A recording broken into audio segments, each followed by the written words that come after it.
KVGC News Time is now 7 minutes after the hour. Good morning, everybody. Welcome to a Tuesday, the 23rd day of the month of January for 2018. 7 minutes after the hour of 7 o'clock, here's what's happening in local news for today. The next steps to take on the Kennedy tailing wheels, the replacement of the South Avenue Bridge, and an audit of the city's finances. They were all topics during last night's meeting of the Jackson City Council. The city's audit for 2016-17 pronounced the city's books in good order for the most part, but did note several expenses that the city had not planned for in its budget, mostly related to repair due to last winter's heavy storms. The council last night also approved the environmental review for the pending replacement of the South Avenue Bridge. The project would remove the existing bridge and realign the creek crossing along an extension of Gordon Place Road. The council then last night heard a report from the Kennedy Mine Association on future steps to take on the tailing wheels. Two of the massive tailing wheels, which date back to gold mining operations, have collapsed. Wheels number 4 is now safely encased in a protective building, but Wheel 1 required emergency efforts last summer to prevent its collapse. While Wheel 1 has had its supports replaced, it does require a number of repairs before its long-term stability is assured. The council pledged to work with the Mine Association to help raise funds and other efforts to preserve the most photographic reminders of the area's gold mining past.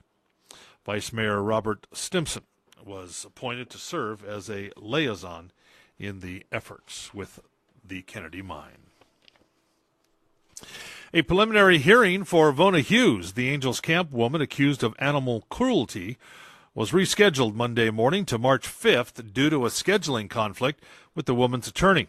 Hughes, owner of the Pet Bathhouse, is accused of 3 counts of felony animal cruelty, stealing an animal for commercial use, 2 counts of grand theft, and 1 misdemeanor animal cruelty charge, all in connection with the treatment of 3 pit bulls boarded at her facility in late June. Judge Timothy Healy agreed to reschedule the hearing for 8:30 March 5th and the preliminary hearing for 2:30 that same day. Hughes was originally arrested on the charges last July after an investigation by the Angels Camp Police Department into the disappearance of the 3 dogs boarded at her facility. 2 of the dogs involved in the case were discovered by Calaveras County Animal Control in Murphy's near the end of July. The 3rd dog was discovered dead in Murphy's days after the other 2 were reunited with their owner. Hughes has denied the accusations of animal cruelty leveled against her. A 25-year-old Ione woman was flown to a Valley Trauma Center early Saturday morning with major injuries.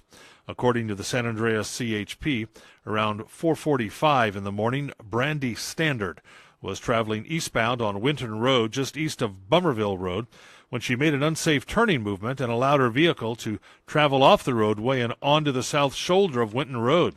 Standard then collided with a large tree. Due to the severity of her injuries, she was transported by air ambulance to Sutter Roseville Medical Center for treatment. CHP says alcohol or drugs do not appear to be a factor in this incident. And Highway 4 was completely blocked for over 30 minutes Saturday evening just east of Stallion Way following a minor traffic accident. According to the CHP, just before 6 o'clock, Roger Campbell of Copperopolis was seen driving his motorcycle recklessly westbound on Highway 4 east of Stallion Way.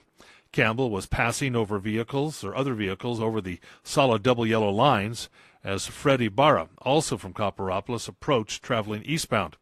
As the 2 vehicles passed each other, the front of Campbell's motorcycle hit the left rear of Ibarra's vehicle. The impact caused Campbell to be ejected from his bike. Campbell was flown by helicopter to Memorial Hospital in Modesto for treatment of major injuries. It was found that Campbell was wearing a non-approved helmet during the accident, which offered minimal protection to his head and face. The road was completely blocked, with 1 lane of traffic eventually opened. The entire highway was reopened just before 7. At this time, the CHP reports alcohol and or drugs are being considered as factors in this collision, along with the dangerous passing made by Campbell just prior to the collision. And as of 8 a.m. yesterday morning, the Amador El Dorado unit joins the Tuolumne Calaveras unit by transitioning out of the peak fire season.